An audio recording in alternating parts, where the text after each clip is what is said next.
Good morning, good evening, good afternoon, good everything. My name is Jason Weiss, and you are here with me and a wonderful guest today on the Ask Jason Weiss show. Now, all of you that have listened in the past, you all know that I am an attorney. However, nothing we talk about today is legal advice. You haven't retained me. We have no attorney-client privilege. Should you need legal or financial advice, consult an attorney directly. I am not that person. If you want to hire me, you're more than welcome to contact me. But for today's purposes, I am not your attorney. I am just part of your entertainment.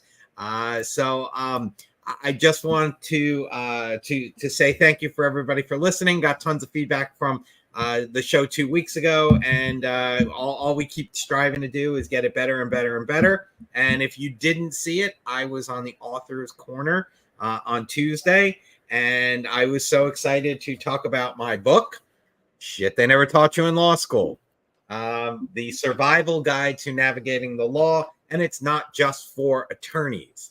And I can back that up with my guest today, who is Sarah. And Sarah, I'm going to butcher your last name, but here we go.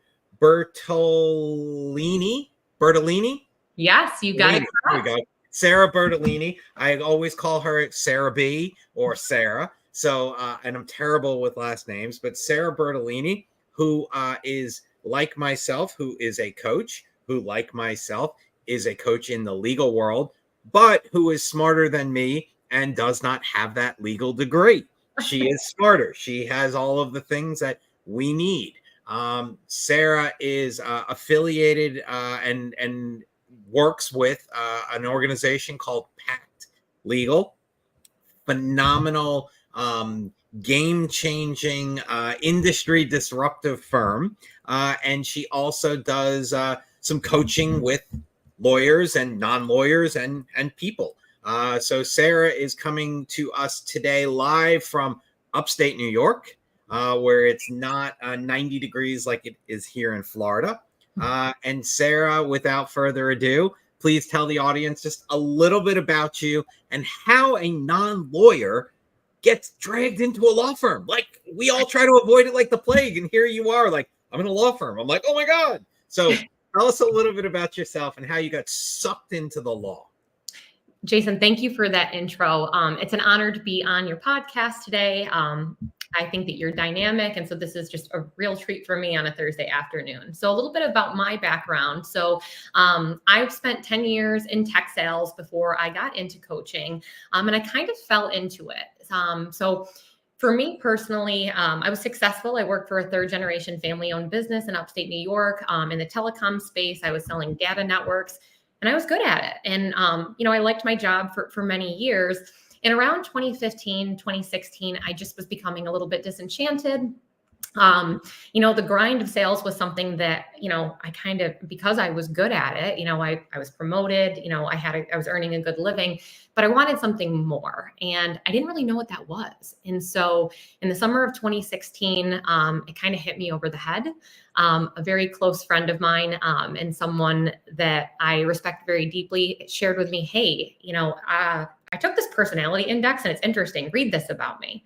And so I read it and it seemed quite a bit like that person. And I said, geez, well, this is interesting. And so then I just kind of on my own was kicking the tires. And it was in a period of my life where I could tell, and upon reflection, I was really growing.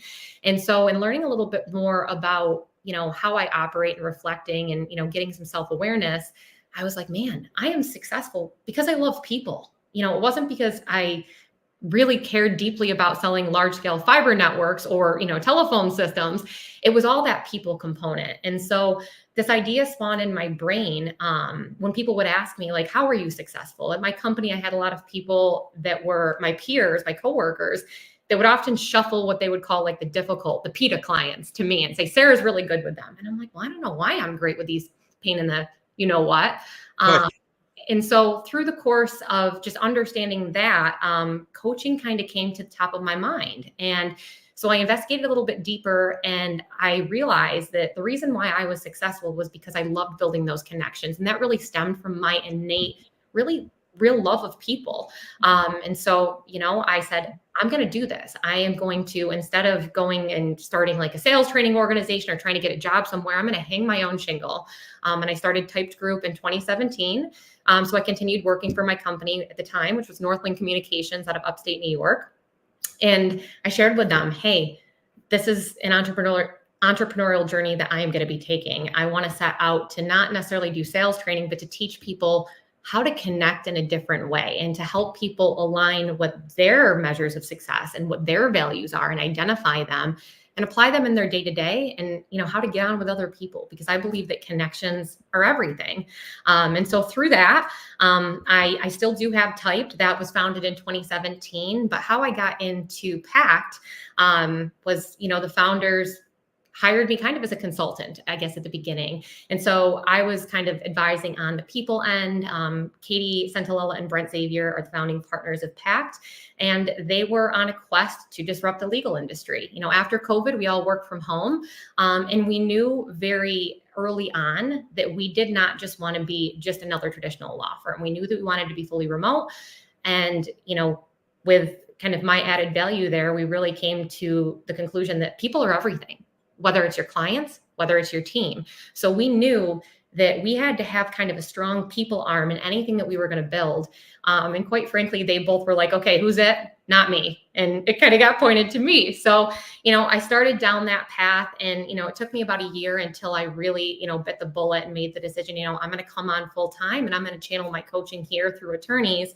And one thing I'm really passionate about is helping attorneys map to that success that they want to achieve. And so often, we have an idea of what it looks like, but maybe we're not happy with what we're earning. Maybe our experiences isn't what we want.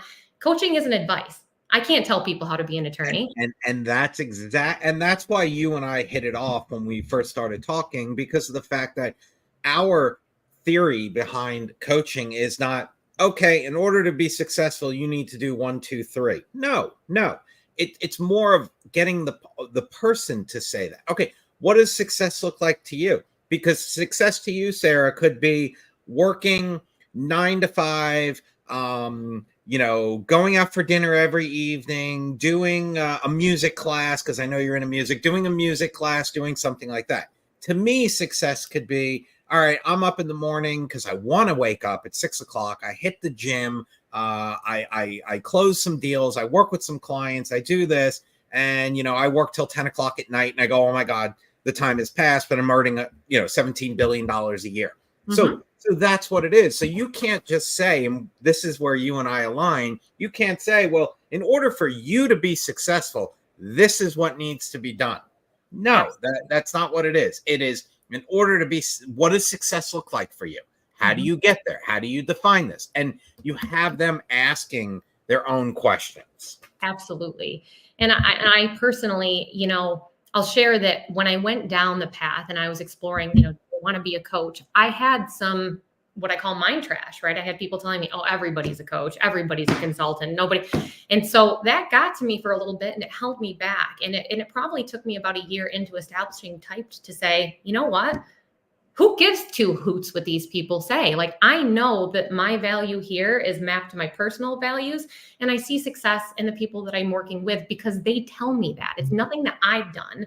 One of my values is helping others cross. And what that means to me, I stole that from Tyler Perry. I'm very passionate about, empowering people and being a part of their journey. But it all comes down to the individual, right? So that's the biggest thing when I talk about coaching. It's if you've received bad coaching or if you've received coaching from a coach who's telling you what to do, telling you what success looks like, telling you, this, that, and the other thing, it might not be a fit. So I really try to walk with people on their journey, be a sounding board, and ask the questions that get them thinking about the outcomes that they're looking to achieve. And that's the great thing. It's help them look and figure it out and see what it is that they want. And the other thing was that, you talked about that people are everything. Someone who I follow and I want to give a major shout out to, his name is Scott McGregor. And he runs something called the Outlier Project. And it is, their whole theory is that it's people over everything. And on their shirts, it's a circle and it has the word people and there's a line and it's over everything. And that's truly what the group believes. It's people over everything. And your machine won't work if your people aren't working together. Exactly. And that's a huge thing. So how do you, and please, I don't mean this, disrespectfully. I'm trying to figure it out. I know a lot of times that when attorneys come to me for the advice, it's because I've lived it, I've done it, I've seen it.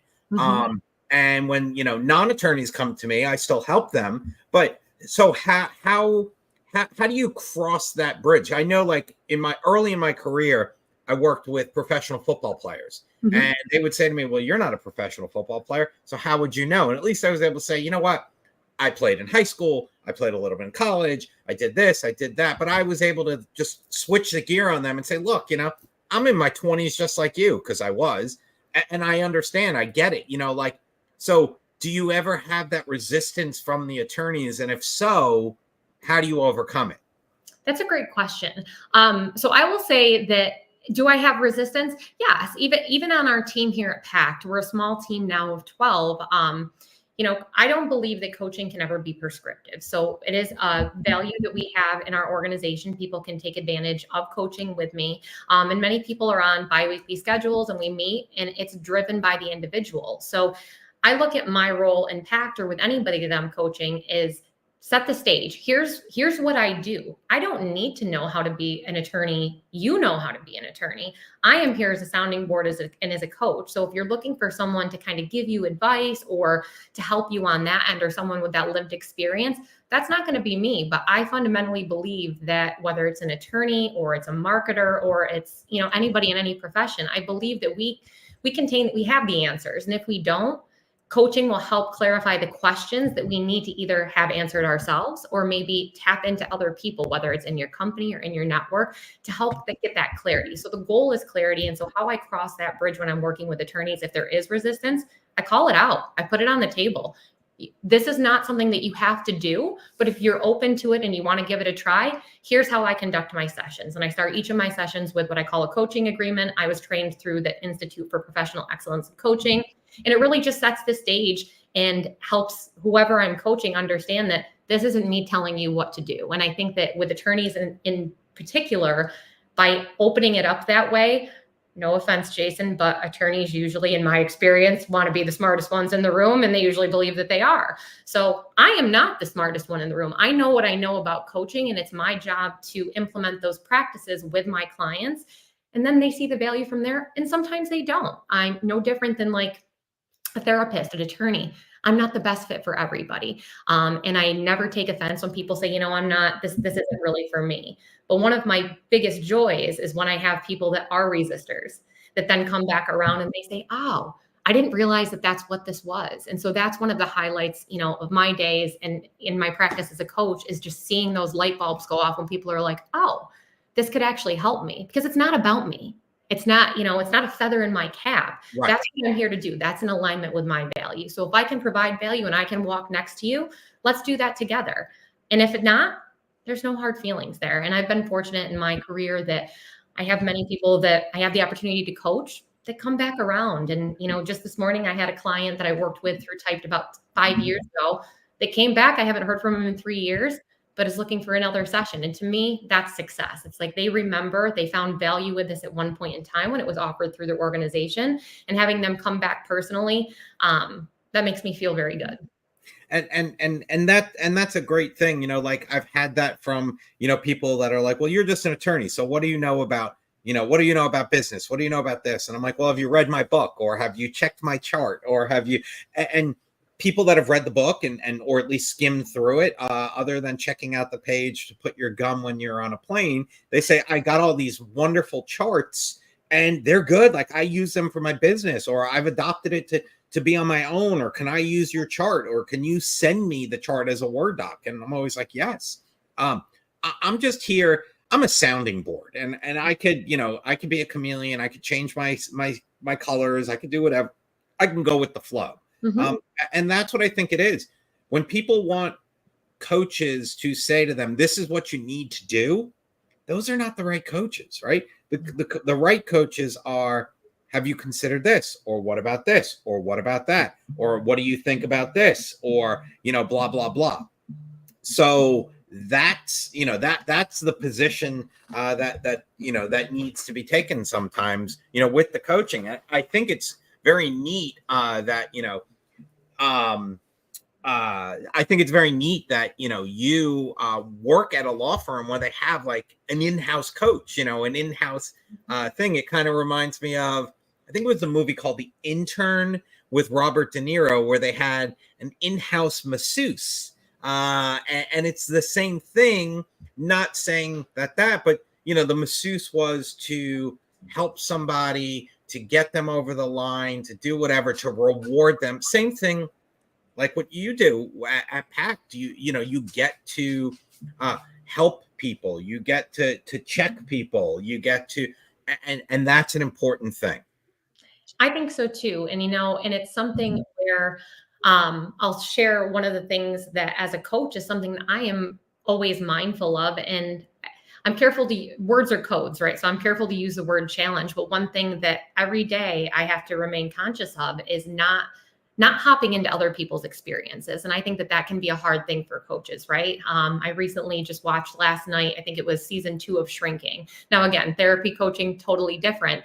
But on that episode, in this fictional show, they were talking about kind of having a dual relationship.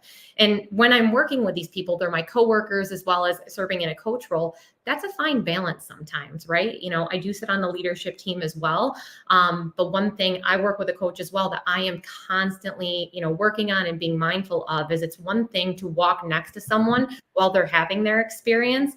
It's another thing to jump in and try to fix, which is someone who loves helping and supporting people. That's something that's always right on my shoulder that I think for all coaches or anybody that's seeking out coaching, you want to be mindful because you don't want your coach in your pocket because then they're driving that experience for you when really it should be self-led with the coach kind of directing and, guiding based on what you're sharing.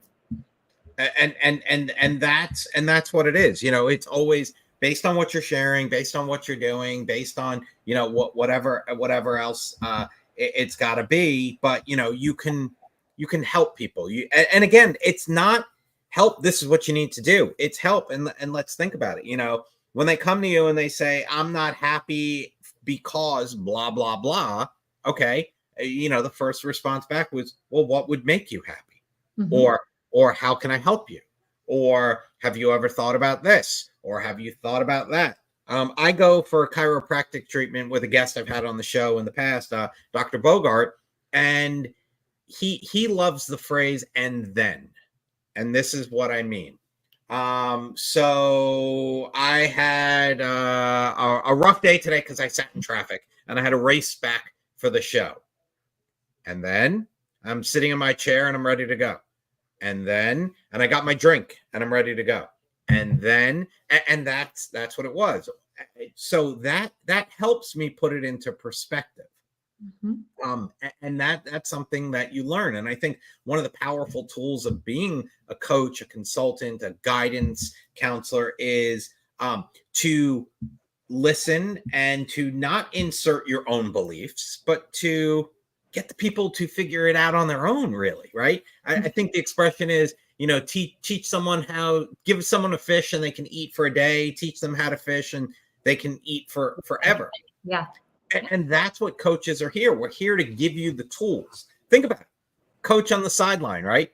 Unless you're the head coach of the football team, you're not calling the plays. You've worked with the plays all week long, all month long, all whatever, and now it's time for you to go execute. So here's your bag of tricks. Take it. Go execute. Yes. And, and another thing in that is it can be confusing to people they might be the most brilliant attorney. Let's just keep with that. But sometimes with all of life, whether you have children, dogs, family, would that commingle together? The opportunity to just clear. And that's what I think some coaches will call it venting. I call it clearing. So I always open up that session. Let's get it out on the table. And I just listen. I'm not in there trying to insert, well, what about this? Well, what about this? What about this? I catch myself sometimes. I'm human too. But through that mix, I'm listening and I'm taking notes, and then I'm asking questions on that. And at the end of every session I usually ask the question of, so what are the next steps, or what is a step that you are going to take, or that you would like to take? And then I ask, how would you like to be held accountable for this? That doesn't mean that it's me holding. Sometimes my clients will ask me, hey, can you follow up with me? And from time to time I will, but often it's, I'm going to do this by this date. So we wrap it all up into a package, into small actionable items that are moving the needle forward towards what they identify they were hoping to achieve in the coaching session. Yeah, and that's one of the things. I call it my dump list.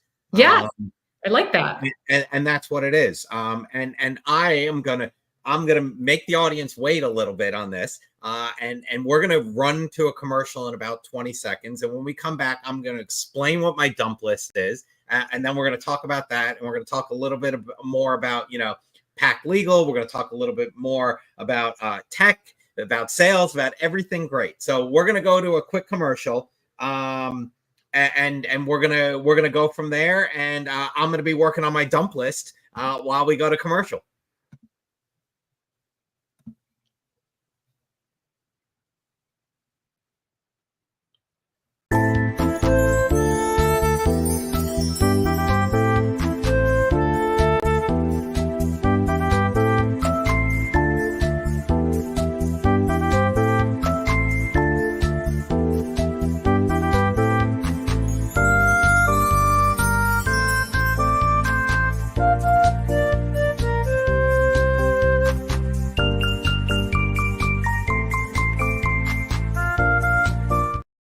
So, all right. Thank you. All right, bye.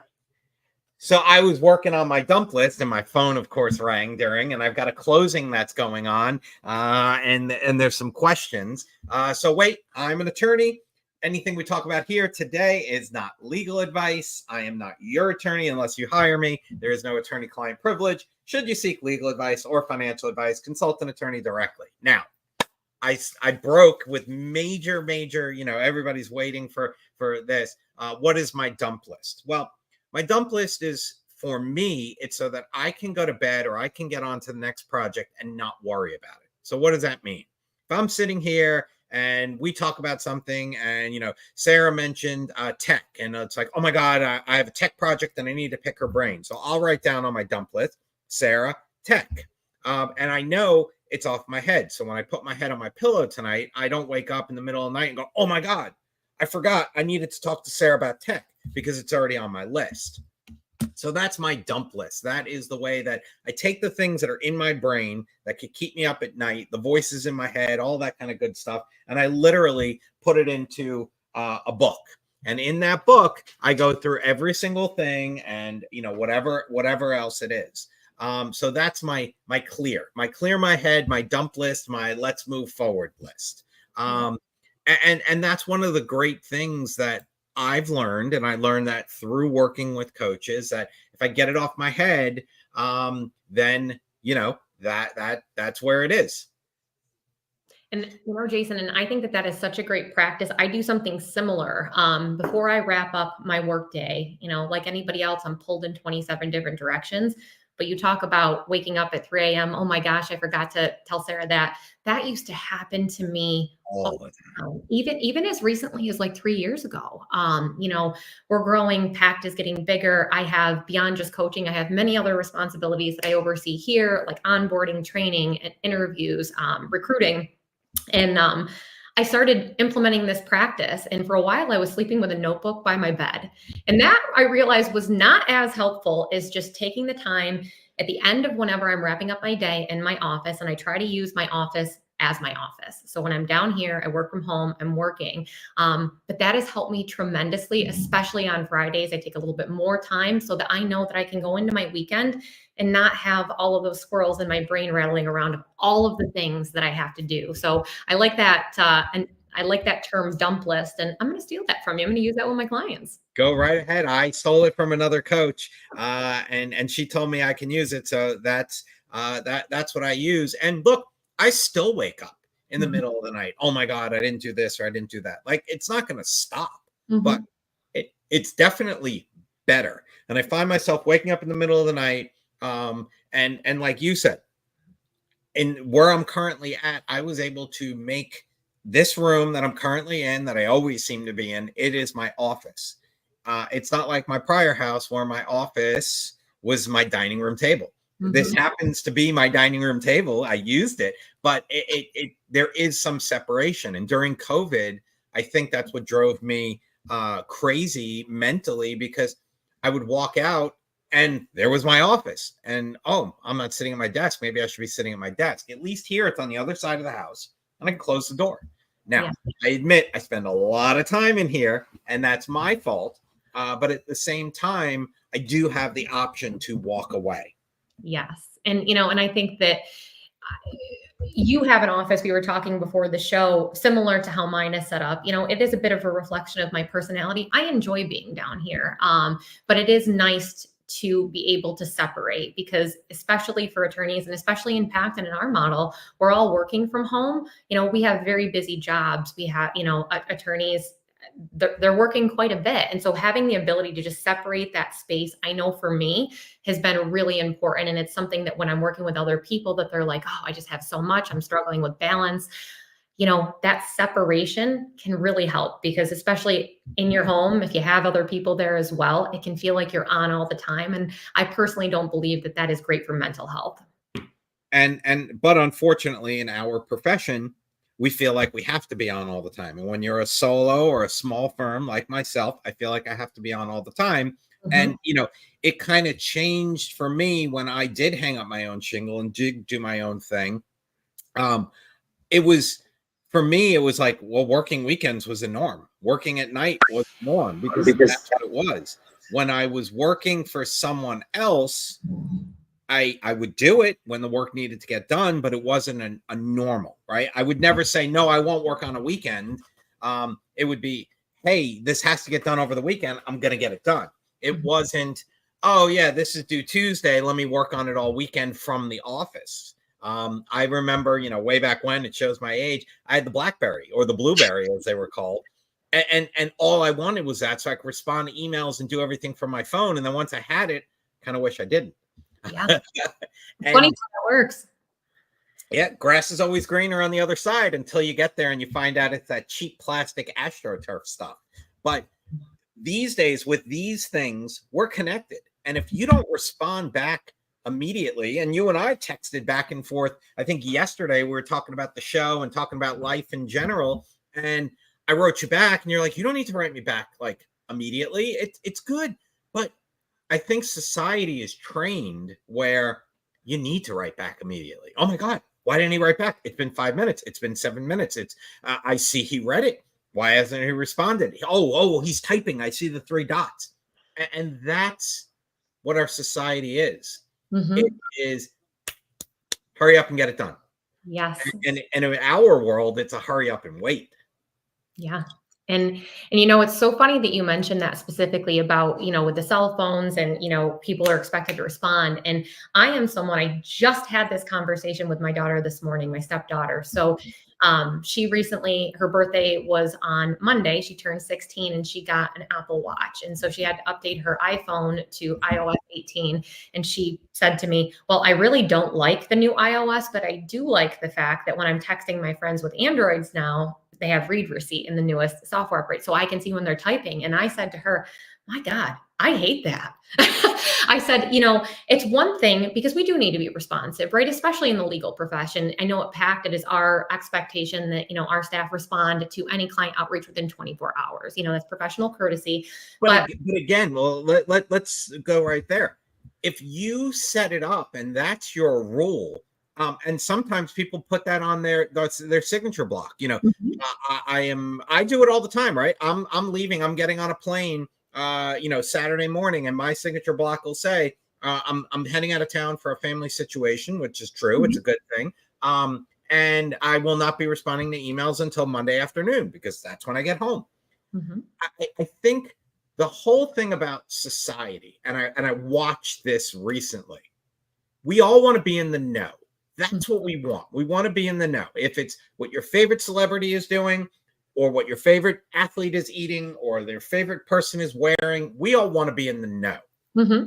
And I watched it when I was flying 2 weeks ago, and the plane that was supposed to leave before us got delayed, and all these people are up in arms. What's going on? What's going on? What's going on? And once the team that was working the check-in desk said, this is flight 123 going to Philly. We're delayed. The plane got stuck at the other place. We don't have a plane. We have a plane coming in. Then we'll get pilots. Then we'll do this. And they updated everybody every 10 to 15 minutes. You saw the whole attitude of the people went from to, all right, this stinks. I'm going to be late. I need to do connect. But it's different, right? Mm-hmm. And I think communication is key to that. And that's what we strive for. You and I and coaches and attorneys and people on the planet, communication. You mentioned your stepdaughter, right? Yes. If she didn't come home, if she was supposed to be home at 5 o'clock and isn't home at 5:15, what's the first thing you're going to go through your mind? Oh my God, what's going on? Blah, blah, blah. Did I miss it? Did I screw up the days and all this? But if you get a text at 4:55, 5 o'clock, 5:05, hey, traffic is terrible, I'm running late, you could just take a step back. 100%. And I have to do this. I had to do this earlier this week. We live in an area where there is a lot of construction right now. So we are backed up. I have to pick up my daughter around 3:15 most days when I'm getting her. She goes to private school. And I always tell her, because I know at 3:10, if I'm not in that parking lot, I'm going to get the message. Or just prospectively reaching out, and to build on that a little bit farther, even, in my career as a coach, specifically working at PACT, we use Teams a lot for just messaging on the team. And, I used to say, hey, Amanda, do you have a second? There's something I need to talk to you about. And I realized that a lot of people, when they hear that and you don't give them more context, some people, their brains go to what's wrong, what's going on. So now when I'm reaching out, if it's just something where I need to have a conversation, I may just throw in there, hey, this isn't an emergency. When you have time, I just wanted to connect with you on something. And that kind of neutralizes. And I noticed this more so when we brought on our first round of interns. So they were, 2 L's, 3 L's in law school. And, they're so high achieving. We've been so fortunate with the people that we've brought on here at PACT. We've got really dynamic attorneys, experienced one as well as ones that are newer in their first and second year of practice. But just giving them that little bit of peace of mind, like, hey, nothing's wrong. Just got to talk with you about something. When we go in for the conversation, not only does it build trust, in my opinion, it just shows that, hey, I know you might be thinking about this. Now, I understand that not every attorney and not everybody on our team is going to operate that way, because that's not how they're wired. Mm-hmm. But kind of creating that, safe environment to have, even if they're tough conversations, is so important. If people trust you, it's amazing what can happen. So what happens to, the individual that you need to call in and it's not going to be a good meeting? Do you say everything is fine and then, you spring it on them, or it's just, hey, Mary, can you come see me? And she's like, is everything okay? Just come see me. Okay. That. Well, fortunately for me, I don't have management roles. So I am not the one that has to have those conversations. Sometimes I feel like I can be the grievance committee I think that comes along with the territory, sometimes with coaching. But more often than not, those aren't the type of conversations, fortunately, that I'm having to have. But on the team, and when I work with our leadership team, if there is a difficult discussion, people are how they are. And, I always say, this is why it's so important to have grace, because people's behaviors often says more about what's going on for them. So I can coach until I'm blue in the face. Hey, this is how we, I would suggest that we handle these conversations. People are human and they err. But at the end of the day, everything, in my opinion, goes back to communication, and how that effective communication really does happen is at the foundation of trust. And if you're not showing your work, if people don't understand, if they don't feel safe to come to you, how can we as an organization effectively, work together to help everybody rise and create that alignment? So fortunately, I don't have to have those conversations, and it's not often that I have to put that out there. I kick that to, some of the other people. But if it was a circumstance where I did need to give some feedback, I was training someone to take over some of my roles about 6 months ago, and I did have some feedback. And in real time, when something was occurring, I stopped and I said, hey, there's something that's occurring. Would it be okay if I shared with you some feedback that I'm experiencing right now in real time? And it was on me to make sure that I was keeping my cool and keeping that conversation going where it was a conversation, because I don't personally believe that anybody gets up in the morning and is like, who can I piss off today? Pardon my language. How can I ruffle this person's feathers? And innately seeing that and believing that in people, as I do, and I know that not everybody is wired this way. I think that really gives me a leg up, because I believe the best in people first. And even in times when they stumble, or maybe we trip over our feet, or we have a moment where we don't act maybe in alignment with our values, or we choose a different option, we choose anger. It's going to happen, but by giving people that grace, you always have to handle it in some regard. Usually that's not me. But when people identify, I had this moment, or I had this experience and it wasn't great, I didn't like how this, what can we do differently? Or how might we have perpetuated a different outcome there? And it's not saying that some people aren't jerks and some people don't, behave poorly, but we can't control those people. Right. But our values and our alignment and our initiatives, sometimes it's just quelling that ego enough so that you can see clearly and be present with the situation and show up the way that you want to. And I hear my mom's voice in the background, don't sink to their level. Don't stoop to their level. Just because, they're rolling around in the mud doesn't mean you need to get dirty. Like, I would hear that all the time. And it echoes in my head that, look, you be you. That's a thing that my daughter says, you be you. And if you can go to bed at night and put your head on your pillow and you did your best and you came and you showed up and you were a professional, as we like to say, if you were a mensch, then go about your day, right? Mark Twain said it best. You're never wrong for doing the right thing. Yeah. Twain quote right back there in a frame on my desk. If you think you're doing the right thing, then no harm, no foul, and let it come and let it roll and you'll deal with it. But if you deep down inside don't think you're doing the right thing, well, there's still time to change, right? Oh my God, I didn't do the right thing. I'm going to do it now. And that's one of the things that as attorneys, as professionals, as human beings, like, just own up to your mistake. Don't hide it. Don't try to get around it. Oh my God, I sent you, the wrong email. I apologize. And no harm, no foul. Or, oh my God, I didn't hit send on the wire right now, but I'll do it in 10 minutes. Don't lie and say, yeah, I sent the money, and go back and check. Be honest, open up. You know what? I thought I sent it. It's still sitting there in my bank. I apologize. I'm on it. That's all people want. Communicate, be honest, be open, and tell people what's going on. Yeah. And, and that is something that I really stress this in my life and in my coaching practice. I mean, I don't snap into coach mode. Sometimes when I have to kind of switch gears at PACT, I'll say, okay, I'm going to go into coach mode now. But by and large, I believe that we are all leaders. And we all have to keep it. So when we're walking through our lives, one thing I teach my stepdaughter is, we'll go to the grocery store, and I'm a talker, right? I'm always talking to people, but you never know what that person's day has been. And for me, if I'm having a hard day, or if I've had a day where there's been issues, you name it, right? I always look for those opportunities to see glimmers, as I call them. So whether it's talking to the person behind, the register at the grocery store and just saying, hey, how's your day going? And whatever they say, it's put a little bit of good into the world, however that looks like for you. Look for an opportunity to be a contribution, to quote a book that I shared with you, Jason, The Art of Possibility, that not all days are going to be great. We're going to trip over our feet. We're going to trip over each other, in trying to build anything or work collaboratively on a team. But for me, if at the end of the day, I can say, all right, nothing went to plan today, but I was a contribution in this way. And, I feel that hit, and that's in alignment with my values. And I know that I'm going to wake up tomorrow and I'm going to start again. And every day, every moment is an opportunity to change, as well as to learn and to grow. And to my very core, that is what I am so, so passionate about and that's what helping others cross is. I don't know the answers for you, but I will be with you. I will sit in the mud with you if you choose to allow me to do so.